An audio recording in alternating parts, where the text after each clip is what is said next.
Investiture of the Gods, Chapter 86. Okay, let's start with that magical dimension. Ziya, the zoo's master strategist. He knows he can't win if the enemy has these impenetrable enchanted weapons. Exactly. So he doesn't use a standard military tactic. What was his countermeasure?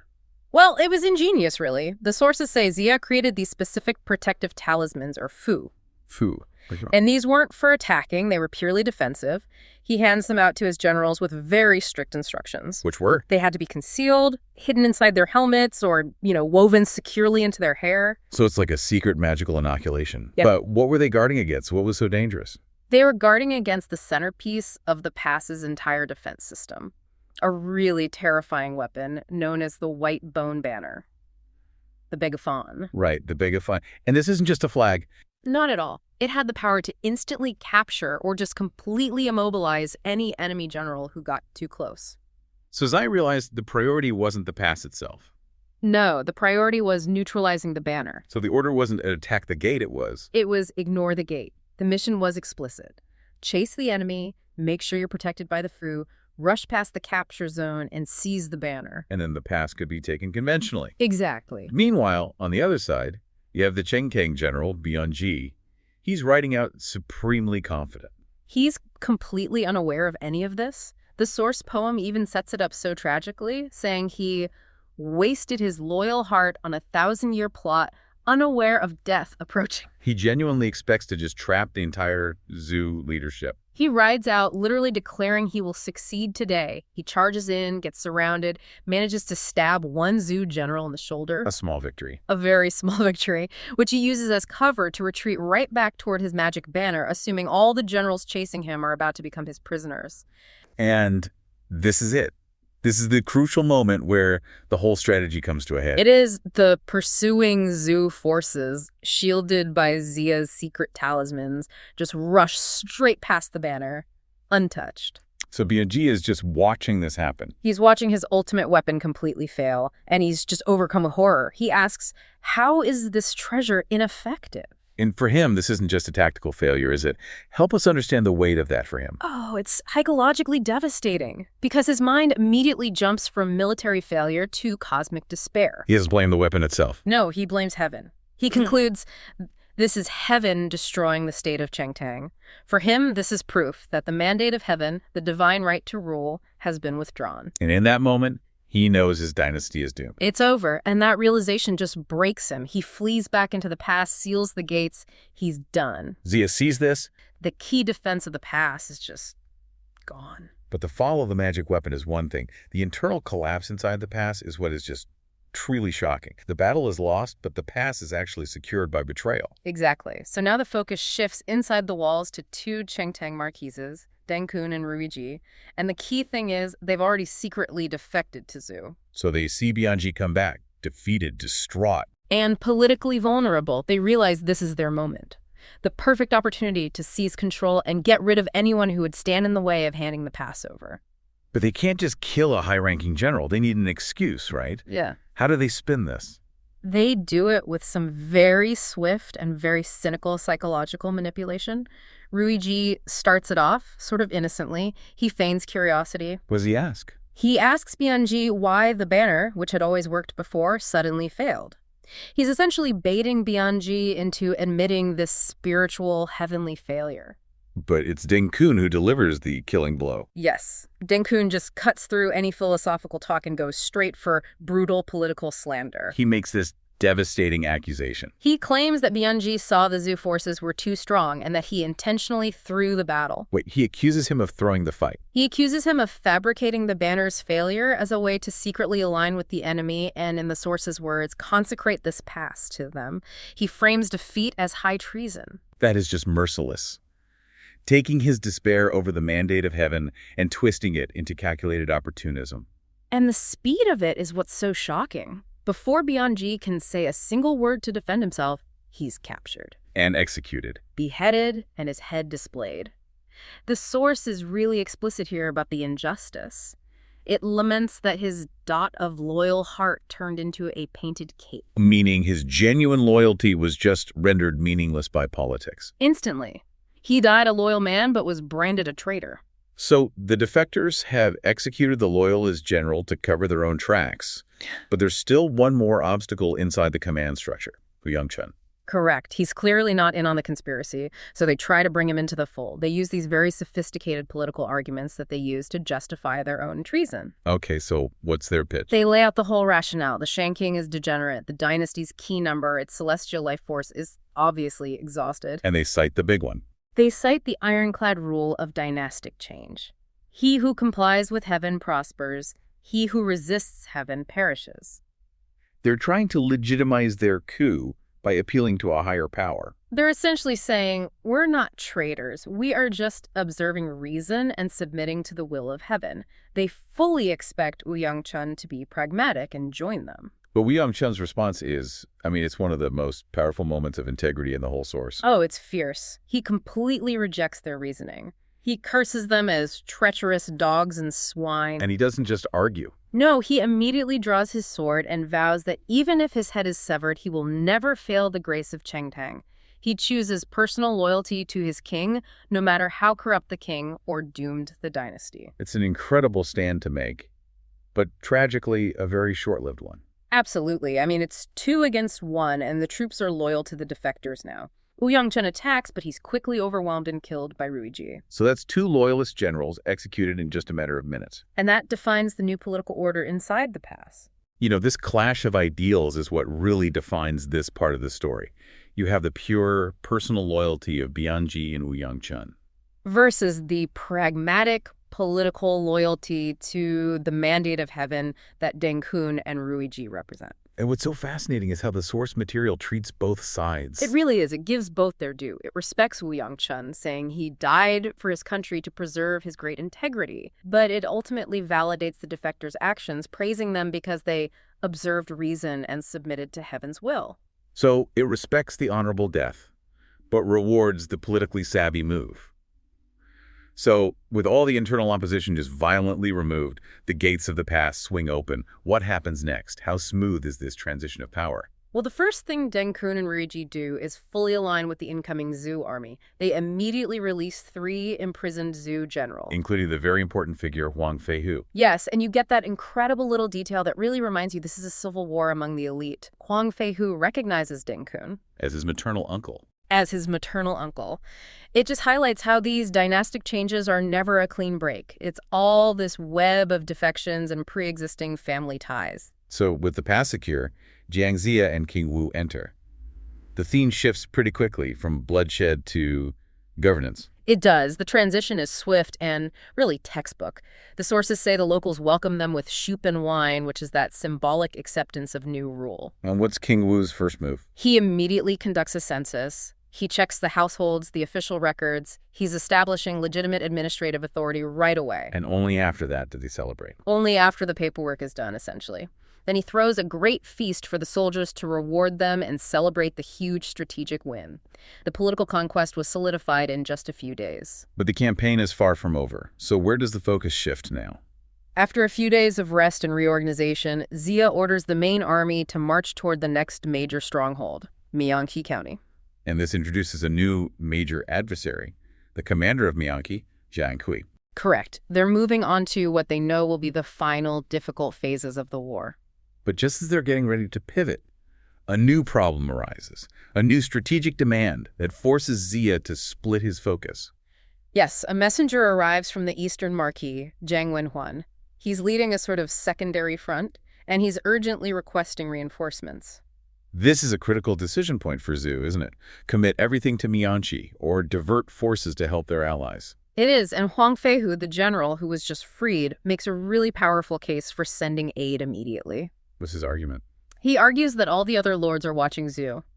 If Zhu fails to support its allies, it signals weakness, unreliability. They can't afford to, as he says, sit idly by without rescue. Their legitimacy as the new center of power depends on it. So they have to project power and maintain their alliance network. The decision is made to split the forces. Yes. Jinza and Muzha volunteer for the mission. Ziya agrees and gives them a detachment specifically to go and capture Yuhun Pass. So the campaign is actually expanding right at the moment of a major victory. Exactly. The main army moves toward Mianchi, but now a dedicated force is peeling off to go stabilize that eastern front. It shows that Zhu now has the capacity to manage multiple theaters of war at the same time. Jiang Ziya, the military chief for the rising Zhou dynasty, he approaches Mianchi County brimming with confidence. Oh, absolutely. He's seeking the Tu Yugong, the first merit of this new phase of the campaign. He feels unbeatable. And at first it seems like he's right. Yeah, initially his feeling is completely justified. It really seems like a clean sweep is about to happen. Right. Nan Gongxi steps up first. He challenges Zhang Ku's forward general Wang Zuo. And this Wang Zuo, he's full of bluster, arrogant, calling the Zhou forces treacherous villains. But that bravado, it doesn't last long. Not at all. The source gives us a specific timeline, and it's a quick one. Wang Zhu only lasts about 2 or 3 dozen rounds. That's it. That's it. Nan Gongxi defeats him decisively, cutting him in 2 segments. It's quick, it's brutal, and it's designed to send a clear message. Zhou is superior. And the message continues immediately. Yellow Feihu, the famous martial king, enters the fray next. Right. He fights Zhang Ku's second general, Zheng Chun. This duel lasts a little longer, maybe 20 rounds, but the result is the same. Yellow Feihu kills him with a spear. So Ziya is ecstatic, consecutive victories. Morale is, through the roof. It looks like Mianchi County will fall without a real fight. But this is where Zhang Ku, inside the city, starts showing his depth. What's the mood like in Mianchi after losing 2 generals back-to-back? Well, he's seriously troubled. He is. He realizes the situation is critical. The city is now officially Angucheng. An isolated city, hard to defend. Exactly. The Zhou forces are too strong, and his initial defensive line has just crumbled. This is when he retreats to discuss the immediate danger with his wife, Gao Lanying. It's often the spouse who offers the clearest strategic insight in these epics. What does she advise him? She tells him not to despair. She reminds him that he has assets that go beyond just standard martial skill. She emphasizes 2 things: his unique Dao Shu, or his special techniques. Okay. And, more importantly, his powerful Zhu Qi, his unique mount. She really believes these can guarantee success even if the city itself is weak. But Zhang Kui, he remains fatalistic, right? Right. Even after his wife's encouragement, it's not just the battle he's worried about. No, he's looking at the macro-political failure of the entire regime he serves. Absolutely. He displays this profound, almost prophetic insight, acknowledging that the king he serves, King Zhu of Shang, is wanton as before. So the rot is at the center. The rot is at the center. The dynasty is terminal. No matter how many battles he wins, the Shang dynasty is finished. And Ziya, his enemy, he basically confirms that worldview later. He uses one of those classic, devastating literary analogies to confront Zhang Ku. He does. Ziya tells him that defending this small county is exactly what is meant by the proverb. A great mansion is about to collapse. How can one beam sustain it? You are just one excellent piece of wood, Zhang Ku, but the entire foundation of the state is failing. You are fighting against destiny itself. So Ziya has destiny, morale, and 2 quick victories on his side. But here, this is the major turning point where this battle becomes legendary. Yes. Zhang Ku transforms instantly from a doomed defender into a mortal, terrifying threat. This is the moment the Zhao forces realize destiny's irrelevant if you can't survive the battlefield. All that momentum just evaporates completely against raw, unexpected tactical power. Ziya, probably a bit overconfident after those 2 swift duels, ups the ante. He sends out 2 princes, Ji Shuming and Ji Shusheng. Gold branches and jade leaves. These are royal heirs, high-value targets. Right. They confront Zhang Ku, but they quickly discover he is simply too skilled to defeat head-on. So they try to use classic high-level cavalry tactics to win. They execute the feigned retreat, the Zabai Eizun. The idea is to pretend to flee, lure the pursuer into the open, and then hit them with that deadly turnaround strike. The famous Hui Kamang, the backward-turning spear. It's a classic move. It requires perfect timing, perfect distance. It's an ambush disguised as a rout. In most epics, the villain falls for it. And it should have worked. The princes believed they had the critical distance, maybe 3 or 4 bow shots, to set up the killing blow. But here, the entire calculation is ruined by Zhang Ku's singular advantage, the factor we set out to find. His mount. His mount, the single-horned black smoke beast Dujino Wuyan Shou.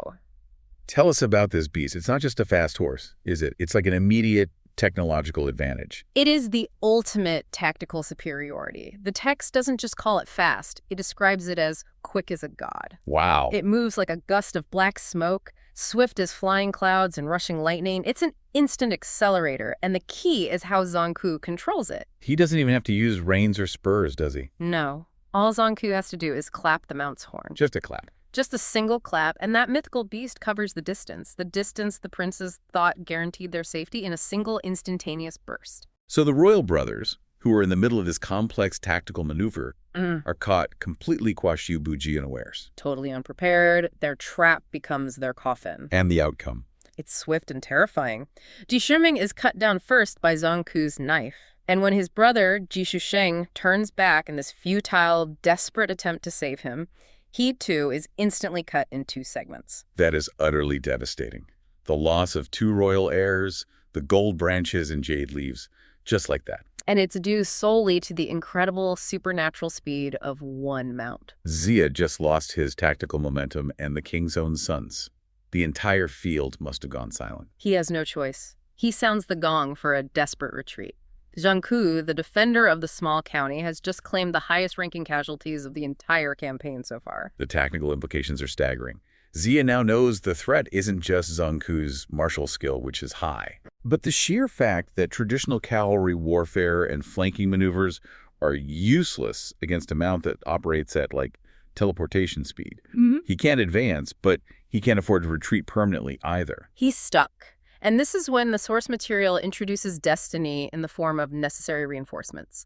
The cavalry arrives just in time. Ho shows up. The North Earl Marquis, Chang He-hu, shows up with his own subordinates, Wen Pin, Kui Ying, and Jiang Xiong. And this arrival immediately sets up a crucial, fated alliance. It's driven by personal history, too, which I find fascinating. Yellow Feihu is there, reeling from the loss of the princes, and he expresses deep gratitude to Chang He-hu right away. Why? Because Chang He-hu helped Yellow Feihu in the past, specifically in avenging the death of his son, Gao Jining, in a previous battle. There is a deep personal debt of honor here. Oh, okay. And Ziya immediately capitalizes on this bond. He commands Yellow Feihu to assist Chang He-hu during the coming battle. It seals the alliance, driven by friendship, honor, and, of course, strategic necessity. The stage is set for the climax, and this is where the source material drops its most chilling piece of foreshadowing. The prophecy about the 5 peaks. It states explicitly, life and death are determined by fate. The 5 peaks meet their end at Mianchi. So this is telling you, the listener, that these 5 key generals were about to converge on Zongku. Chang He-hu, Wen Pin, Kui Ying, Jiang Xiong, and Yellow Feihu. They are all facing an unavoidable destiny right here in this isolated county. It's the ultimate dramatic clock ticking down. But before the fighting starts, Chang He-hu tries one last diplomatic effort. He urges Zongku to surrender. And Zongku responds with pure vitriol. He absolutely unleashes. Zongku furiously retaliates, calling Chang He-hu a treacherous villain and, most damningly, a Shishin Tuwei. A regicide who murdered his brother to seize power. Yes. Wow. He's essentially saying, I may be fighting for a failing king, but you are a traitor and a usurper. My moral standing, despite the doomed cause, is higher than yours. So that completely shuts down any possible negotiation. Oh, yeah. Zongku shows that while he may be fatalistic about the Shang dynasty's collapse, he will not surrender his personal honor or loyalty to a man he sees as a moral stain on the Zhu cause. The only option left is lethal combat. The only option. Which sets the stage for the climax. 5 against 1. The ultimate test of Zongku's individual skill against a convergence of fated generals. It is legendary. And let's run down the armaments, because the combination of weapons presented a tactical nightmare for Zongku. He's surrounded. Right. Chang He-hu is leading the charge with his massive double axes, designed for cleaving and just brute force. Then Wen Pin comes in with the sky-supporting fork, a weapon that's excellent for defense, for thrusting, for maintaining distance. And you have Kui Ying wielding the punishing 8-edged hammer. That's pure crushing power. And Jiang Xiong with the less conventional 5-clawed grappling rope, which is designed not just to injure, but to disarm and entangle. And finally, Yellow Feihu, now aligned by necessity, with his long spear, a weapon for piercing and for reach. That is not just 5 skilled men. That is 5 geometrically different forms of attack. You have to worry about being pierced, crushed, cleaved, and entangled all at the same time. How does one man even attempt to defend against that complexity? It's a study in pure focus and martial genius. The source is beautiful in its description. Sorrowful clouds are dismal, the rising sun is dim with dust.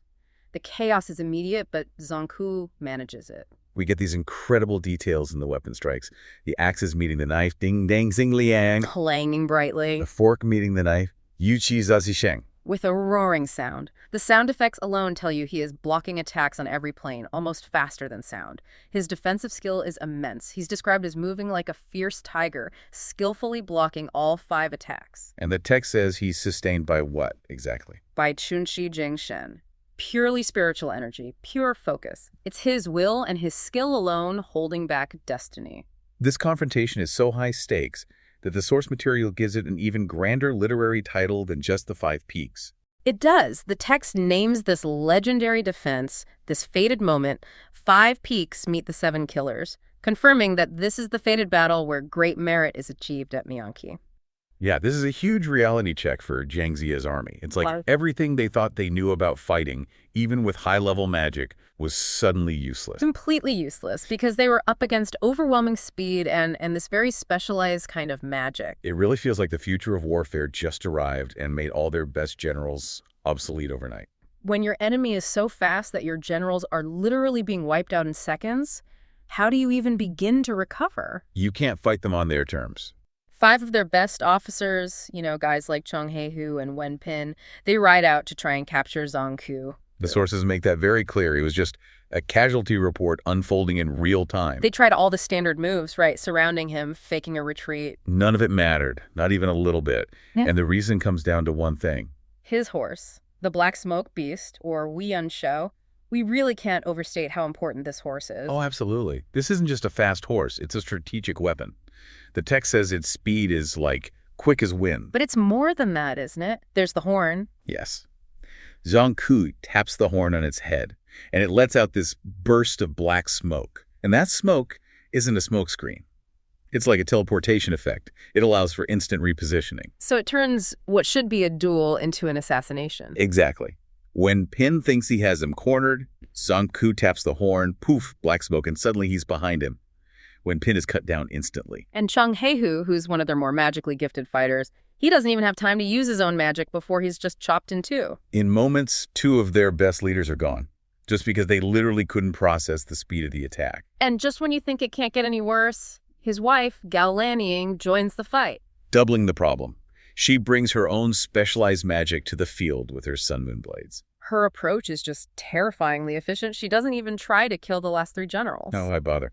She pulls out this red gourd and releases 49, what are they called? Solar gold needles. Taiyang Jinzhen. And these aren't lethal, which is the key part. They're incapacitating. They go straight for the eyes. Instantly blinding the remaining 3 generals.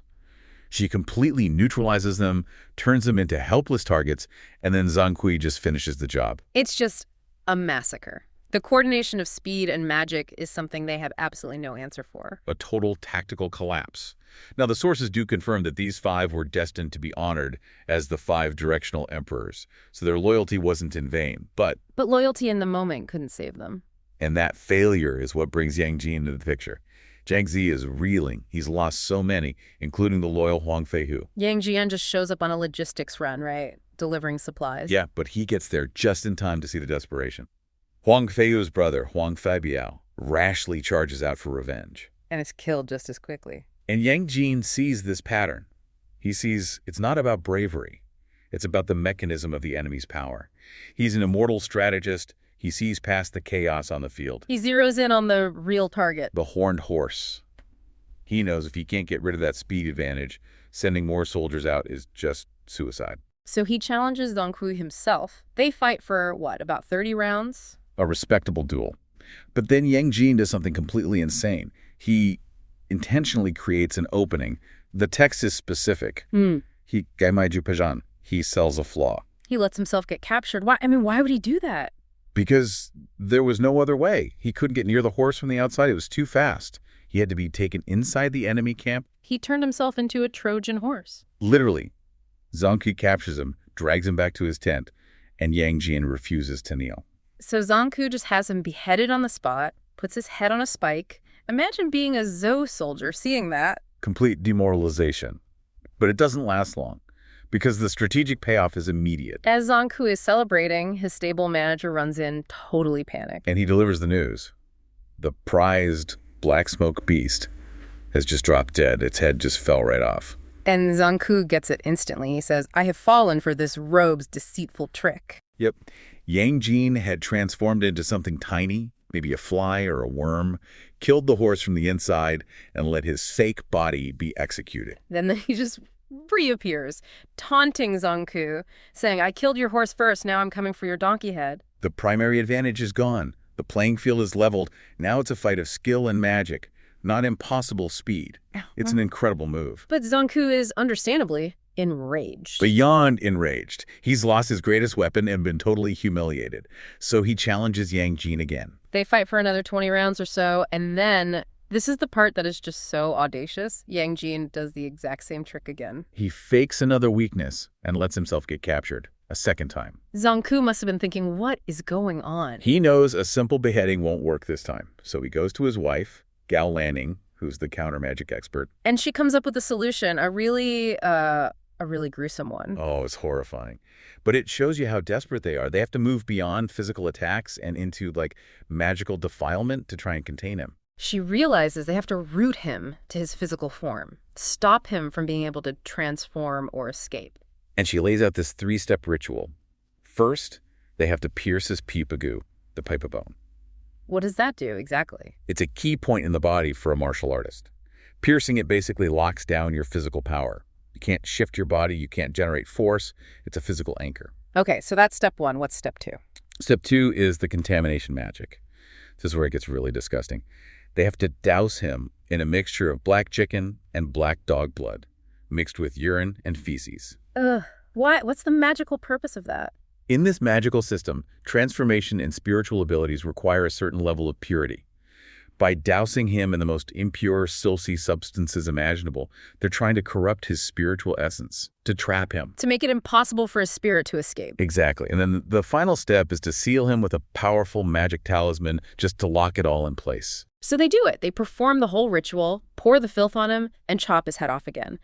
And this time, they're sure they've won. They think they've finally contained him by using the absolute lowest, most degrading form of anti-magic. But they celebrated too soon.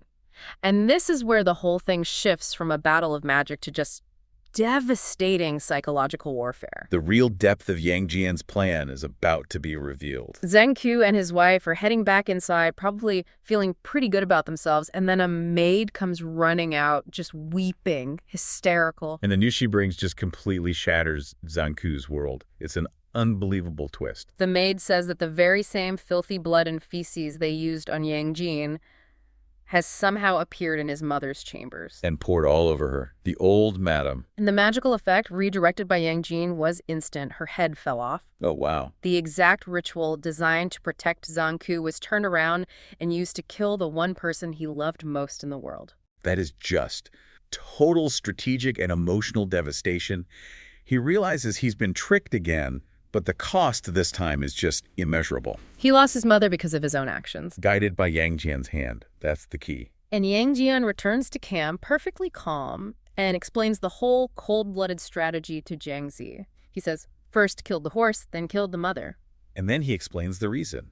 First confuse his heart, then capturing Zanku will not be difficult. It's not about revenge, it's pure strategy. It's about destroying his opponent's ability to think. By targeting his mother, Yang Jian didn't just cause grief. He knew it would fill Zanku with a blind, uncontrollable rage. And a commander running on pure rage is sloppy. He's predictable. His strategic mind is gone. Yang Jian basically identified Zanku's 2 centers of gravity. The horse was his physical center of gravity, his speed, but his mother, she was his emotional, his psychological center of gravity. And he destroyed them both, one after the other. And he was willing to endure being captured twice, being ritually degraded and executed just to deliver that final psychological blow. He weaponized their own magic and their own loyalty against them. So that sets the stage for the end. Zanku is now completely broken, fueled by nothing but vengeance for a death that he played a part in. He rides out for a final battle, not as a general, but as a man with a death wish,